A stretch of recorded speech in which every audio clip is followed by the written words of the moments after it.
Now Iblis is a creation of God. Iblis is a creation of God. Iblis is a jinn. Iblis is, he's made of fire, which the Quran talks again in several places that he's made of fire. But where did Iblis come from? And were there the likes of Iblis before? So the Mufassirun have commented. Again, this is based on those narrations that I talked about earlier. And what Allah Azza wa Jal did is that He created a whole creation of jinns that were on the earth. And this you will find in many of the early Mufassirun have commented on this. He created them on the earth and they had got taklif. Now what is taklif? Taklif is that God's now given them a responsibility to recognize Him. Now when Allah gives responsibility to creation, He will send messengers. So what Allah did is that He sent jinn messengers. So before there was human messengers, before Adam a.s., who was the first human messenger, there were many jinn messengers that Allah Azza wa Jal sent to them. Now the jinns are made of fire, and the jinns, one of the things they have inside them, being fiery is that you're angry and you're hasty, you're fast, you're very powerful.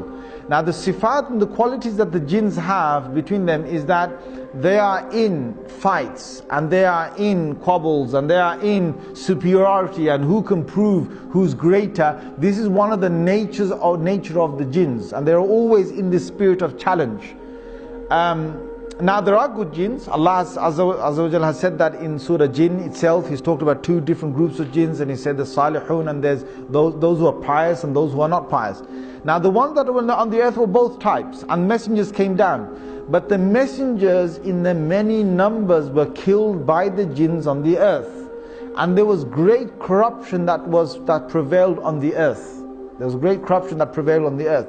Now there was one notable jinn that was very pious. Iblis, being who he was a good jinn, and he started to worship God to the extent, because jinns could fly, see, and jinns could go through many of the heavens. They could go up and down. They didn't have to stay on the earth.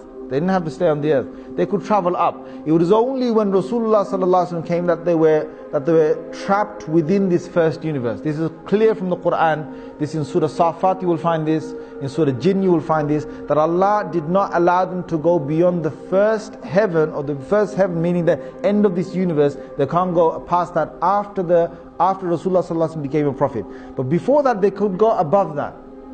So what happened is that on these travels, Iblis proved himself that he was so close to God. And Allah Azza wa Jal then allowed him to get closer and closer to higher and higher basically. And they say in some of these narrations that there was no space in the heavens was left, like no large space was left in the heaven, but Iblis had gone there and he had worshipped God. So he was a very, very, very close, you could say jinn, a servant jinn, however you want to put it, to God. Until then, Allah Azza wa Jal allowed him to come in the company of the malaika, of the angels. And he got the chance to be in the company of the malaika. Allah decided that He's going to send the angels down to the earth and to banish the mutamarrideen, or those jinns that had causes a lot of corruption on the earth.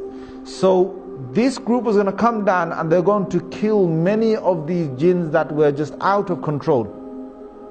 Iblis volunteered that if he can come with the angels to kill these corrupted jinns on the earth, and Allah Azza wa Jal gave him permission. So he came and they killed a lot of these jinns. They left only a few on the earth, and from these few again the progeny of the jinns would start.